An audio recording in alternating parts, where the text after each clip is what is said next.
अवांखे ॿुधाईंदा आलू PP chairman Bilawal Bhutto Zardari ख़िताब में अदालती सुधारनि लाइ गॾियल पार्लियामानी कमेटी जोड़ण जो मुतालबो कंदे एतिराफ़ कंदे चयो आहे त जजनि जी मुक़ररी बाबति 19 तरमीम मंज़ूर करणु असांजी ग़लती हुई। नाज़रीन, चवे थो मिसाग जमहूरियत में अवाम सां अदालती सुधारनि जो वाइदो कयल हो, पर धमकी ॾिनी वई त ईअं कयो वियो त 18 तरमीम उड़ाए छॾींदासीं। जज के हाथ में नहीं हो सकता कि वो अपना भाई का या अपना चेंबर का किसी को जज बना दे। जुडिशियल अपॉइंटमेंट का जो प्रोसेस है ये हाउस करेगा। इस हाउस को वक्त का वजीर आजम को, वक्त का वजीर कानून को धमकी दिया गया कि आप ऐसे काम ना करें, आप 19th अमेंडमेंट पास करें, वापस हमें अपना अख्तियारात दो, वरना हम आपका 18वीं तरमीम को उड़ा दें। यह हमारा गलती था कि हम वो उस धमकी में आ गए। हमें कभी 19th अमेंडमेंट नहीं पास करना चाहिए था।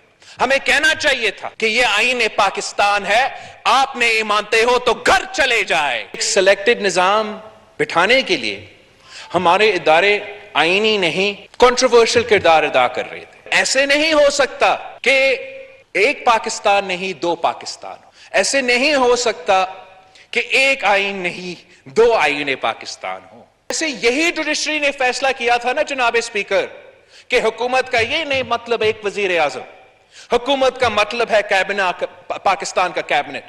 और वजीर आजम खुद को कोई फैसला नहीं ले सकता, आपको कैबिनेट का अप्रूवल चाहिए। तो वैसे ही the Supreme Court of Pakistan is not just the Chief Justice of Pakistan, it is each and every member of the Supreme Court. आप समझते हो कि एक रात की न्यूट्रलिटी की वजह से 70 साल के गुनाह माफ हो जाएंगे?